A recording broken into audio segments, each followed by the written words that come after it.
আমরা চন্দননগরবাসী জগদ্ধাত্রী পুজোর জন্য মানে সারাটা বছরের একটা অপেক্ষা থাকে, সারা বছরের একটা প্ল্যানিং, সারা বছরের একটা বলতে পারেন অপেক্ষা। সেই জন্য নয় আমরা মানে জগদ্ধাত্রী পুজো আমাদের কাছে একটা অন্যরকম আবেগ।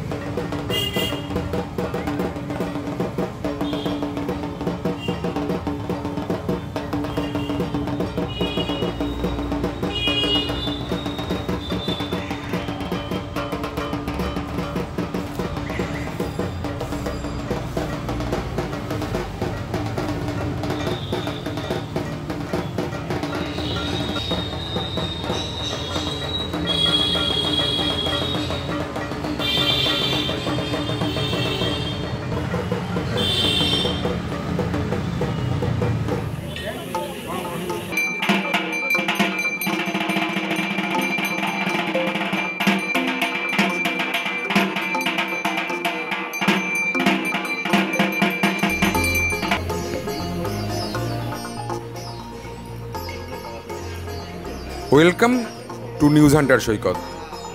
আজকে আমরা হুগলি জেলার চন্দননগরে। আলোর শহর চন্দননগর, নামের মধ্যেই যেন লুকিয়ে আছে তার উৎসব মুখর রূপ।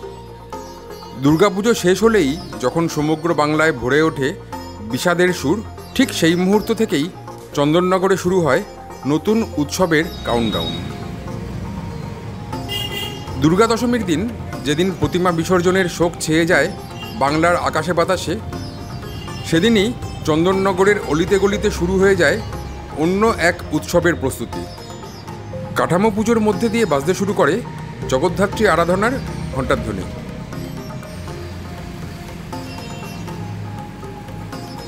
চন্দননগরের জগদ্ধাত্রী পুজো দুর্গাপুজোর ঠিক 1 মাস পরে হলেও প্রস্তুতির উন্মাদনা শুরু হয় দশমীর দিন থেকেই। আলোকসজ্জার শহর রাতের পর রাত জেগে ওঠে কারিগরের হাতের ছোঁয়ায়। প্রতিমা গড়া, প্যান্ডেল তৈরির শিল্পকর্ম আর অসাধারণ আলো, সব কিছুতেই যেন এক শিল্পীর ছোঁয়া।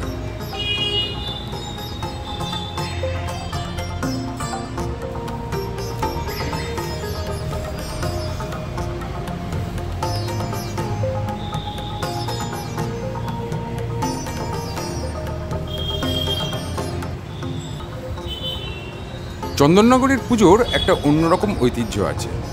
বর্তমানে যুগের সঙ্গে তাল মিলিয়ে হয়তো অনেক থিমের প্যান্ডেল হচ্ছে, কিন্তু চন্দননগরের দেবী মূর্তি মানেই বিশাল বিশাল 30 ফুট 35 ফুটের মা জগদ্ধাত্রীর মূর্তি।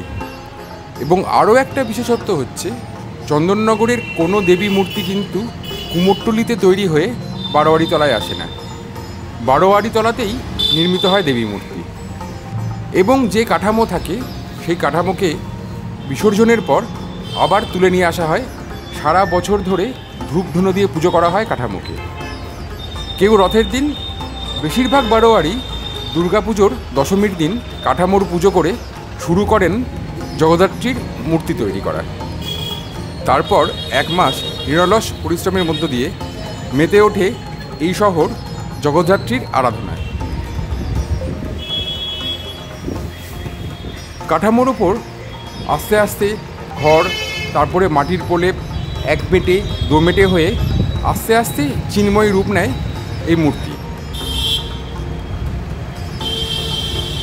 চন্দননগর শহরটা খুব বড় নয়, কিন্তু এই চন্দননগর এবং তার পাশের শহর ভদ্রেশ্বর মিলিয়ে প্রায় 200টির ওপর জগদ্ধাত্রী পুজো হয়। তার বেশিরভাগই বারোয়ারি পুজো, কিন্তু বেশ কিছু পুরনো বনেদি বাড়ির পুজোও আছে। এর অনেক পুজোর ঐতিহ্যই আমরা আমাদের বিভিন্ন এপিসোডে আপনাদের সামনে তুলে ধরব।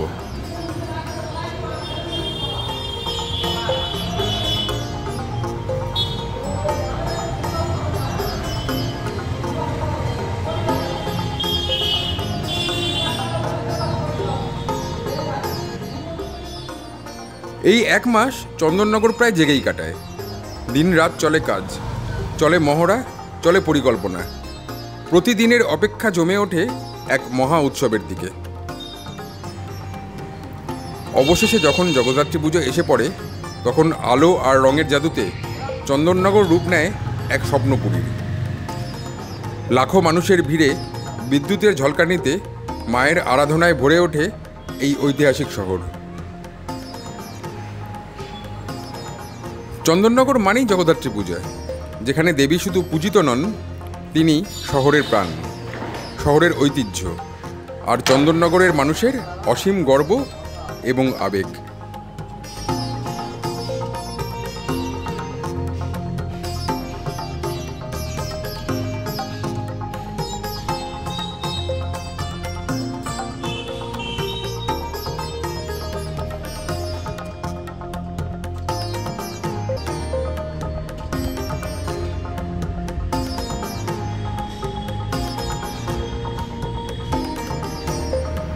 আমরা চন্দননগরবাসী জগদ্ধাত্রী পুজোর জন্য সারাটা বছরের একটা অপেক্ষা থাকে, সারা বছরের একটা প্ল্যানিং, সারা বছরের একটা বলতে পারেন অপেক্ষা। সেই জন্য নয় আমরা জগদ্ধাত্রী পুজো আমাদের কাছে একটা অন্যরকম আবেগ। অবশ্যই দুর্গাপুজো আমাদের বলতে পারেন গোটা বাংলার, গোটা ভারতের আমাদের শ্রেষ্ঠ উৎসব, কিন্তু আমাদের চন্দননগরবাসীর কাছে জগদ্ধাত্রী পুজো একটা অন্যরকম আবেগের ছোঁয়া দিয়ে যায়।